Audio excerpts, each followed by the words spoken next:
చాలా కాలం బట్టి ఉంటున్నావు జాంబవంతా, ఏమిటో శ్రీ మహావిష్ణువు వామనావతారం ఎత్తి తర్వాత త్రివిక్రముడుగా అన్నప్పుడు నువ్వు ప్రదక్షిణం చేసావుట, అసలు అంతకాలం బట్టి ఉన్నవాడివి, నిన్ను చూడడమే మా అదృష్టం అయ్యా అన్నట్ట రామచంద్రమూర్తి మామూలుగా మాట్లాడుతూ.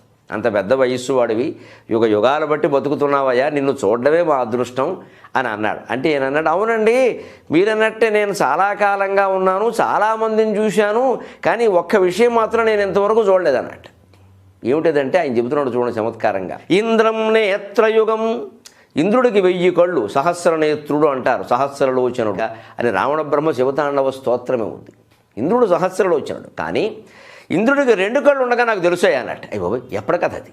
అయ్య బాబోయ్ ఇంద్రుడు 2 కళ్ళతో ఉండగా అన్నాడు. అదే కాదయ్యా, నచైవ మతితం క్షీరాంబుధిం వేద్మ్యకం, పాలసముద్రాన్ని మదించని కితం కూడా నేను చూసా. అది ఎక్కడ? అమృతాహరణం కోసం దేవతలు మహావిష్ణువు కూర్మావతారం, నువ్వేదో వామనావతారం ఉంటున్నావు, కూర్మావతారం కూడా తెలుసు నాకు. మదించని కితం పాలసముద్రాన్ని చూశాను నేను. ఏదో ఇంకా కవం పెట్టి చిలకన కితం పెరుక్కోవడం చూసినంత తేలికే చెప్పేస్తున్నాడు విషయాన్ని. మదించని కితం పాలసముద్రాన్ని చూశానయ్యా అన్నారు. అంతేకాదు సింధు స్వాదు జలం, సముద్రం ఉప్పు నీరు కదా, మంచినీళ్ళ సముద్రం ఉండగా చూశాను. ఇప్పుడంటే ఉప్పు అయింది కలియుగం వాళ్ళ కర్మ వల్ల, కానీ ఇది ఉప్పు నీరు కానికతం మంచినీళ్ళే ఉండగా నేను చూశాను అన్నారు. అంతేకాదు శివం శతగళం, శివుడు విషం తాగాడు కదా, నీలకంఠుడు అయ్యాడు, ఆయనకి తెల్లకంఠం ఉండగా చూశాను అన్నట్టు. ఇవ్వ ఎంత పూర్వం వాడిన, ఈ ఆధార్ కార్డు మీద డేట్ ఆఫ్ బర్త్ ఏమేయాలి దీనికి? అన్నోన్ అని వేయవలసిందే. ఏదో మనకు ఒకసారి ఫోన్లో చూడండి ఎక్కడి నుంచో ఒక కాల్ వస్తుంది, ఆ నెంబర్ అది పట్టుకోలేకపోతే అన్నోన్ అన్ఐడెంటిఫైడ్ అని వస్తుంది, అలాగనమాట. సముద్రం మంచినీళ్ళతో ఉండగా చూశానయ్యా. అంతేకాదు శివుడు తెల్లని కంఠంతో ఉండగా చూశాను, విషం తాగని కితం. అమ్మవారు కూడా చూసిందో లేదు, అంత సీనియర్ నేనని చెప్పడం అనమాట, అంత అనుభవం ఉంది నాకు. అంతేకాదు కామంచి సద్విగ్రహం, మన్మధుడు దహింపబడని కితం వాడి శరీరంతో ఉండగా నేను చూశానయ్యా. ఇది ఎక్కడ? పార్వతి పెళ్లి కంటే ముందు. అయ్యి బాబోయ్ ఇంత అనుభవం, ఇంత ఆయుర్దాయం అనమాట. ఇంకా అంతేకాదు స్వామి, ఇంద్రుడు పర్వతాల రెక్కలు ఖండించాడంటారు కదా, రెక్కలున్న పర్వతాలను నేను చూశానయ్యా అన్నాడు. నీ దుంపదాగా ఏం అనుభవాలయ్యా ఇవన్నీ! అసలు పత్రికల వాళ్ళు జాంబవంతుడితో ముఖాముఖి మొదలు పెడితే ఈ జన్మకు దమలది అనుభవాలు. రెక్కలున్న పర్వతాలను నేను చూశాను, రెక్కలున్న గుర్రాలను చూశాను, అన్నిటినీ చూశాను. అంతేకాదు లక్ష్మీపతిం పింగళం, ఇది మరీ ఆశ్చర్యకరమైన విషయం. శ్రీ మహావిష్ణువు నల్లగా ఉంటాడు, అందరికీ తెలుసు, నీలమేఘశ్యాముడు.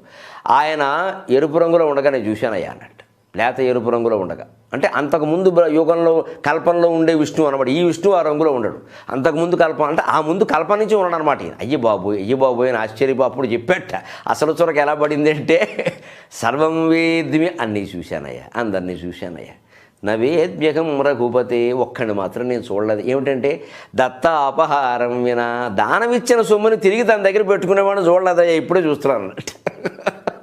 ఇక చూడండి ఆ చురక ఎలా తగిలి ఉంటుందో ఎవరికైనా. అసలు పుష్పక విమానాన్ని అనవసరంగా విభీషణుడికి ఇచ్చేస్తానని చెప్పిన సామ్రాజ్యంలో భాగమైనటువంటి పుష్పక విమానాన్ని అలా నీ దగ్గర పెట్టుకోవడం తప్పు, రేపొద్దున ఏదో అపఖ్యాతి వస్తుంది, వెంటనే పంపించేయి అన్న మాట చెప్పడానికి ఇలా చెప్పారండి.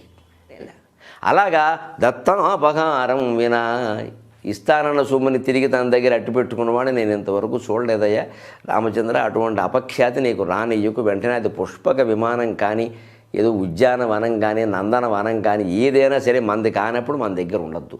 ఇది మానవుని వ్యక్తిత్వ వికాసంలో చాలా ముఖ్యమైన విషయం. ఆ చిట్ట చివరి మాట వినపడే వరకు సభలో అందరూ ఆశ్చర్యంగా విన్నారు. చిట్ట చివరి మాట వినపడేసరికి రామచంద్రమూర్తి సహా అందరూ తలవాల్చేశారు. అలా ఉంటుంది చురకంటే, చమత్కారం అంటే.